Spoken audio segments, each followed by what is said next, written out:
আমচিত এটা আমাৰ ৰেগুলাৰ নাকা আছে তো এটা আমাৰ সোর্স ইনফরমেশন আছে সেইমতে নাকাত আমি এখন I-20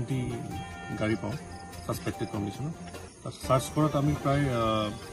29,400 ইয়াবা টেবলেটস তাৰপৰা উদ্ধাৰ কৰিছোঁ আৰু লগতে 685 আমি গ্ৰাম আমি হেৰোইন তাতে পাইছোঁ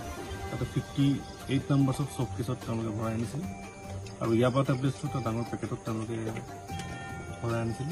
তো টোটেল তাৰ আমাৰ ৱেইট হ'ব প্ৰায় 3.1 কেজি আৰু এই ক্ষেত্ৰত আমি দুজন ব্যক্তিক কৰায়ত্ব কৰা হৈছে নাম কি ব্যক্তিজনৰ আমি এতিয়া তদন্ত ক্ষেত্ৰত নামটো ক'ব নোৱাৰিম দুজন ব্যক্তি কৰায়ত্ব কৰা হৈছে আচ্ছা নাই এই ড্ৰাগছখিনি ক'লৈ লৈ যাবলৈ বা গাড়ীটো এইটো মণিপুৰৰ পৰা আহিছিল আৰু আমাৰ যিটো ফৰৱাৰ্ড লিংকেজ আছে সেইটো আমি এতিয়া মানে ইণ্টাৰগেশ্যনত গম পাম ইনভেষ্টিগেশ্যন চলি আছে উদ্ধাৰ কৰা ড্ৰাগছখিনি এনে বজাৰ মূল্য কিমান হ'ব বজাৰ মূল্য এইটো ডিমাণ্ডৰ ওপৰত বেছ কৰি উঠা নামা হৈ থাকে হ'লেও দুয়োটা আমাৰ ইয়াবা টেবলেটছ আৰু হেৰইনটো মিলাই আমাৰ প্ৰায় 12 crore মান আমাৰ যিটো এছেছমেণ্ট আছে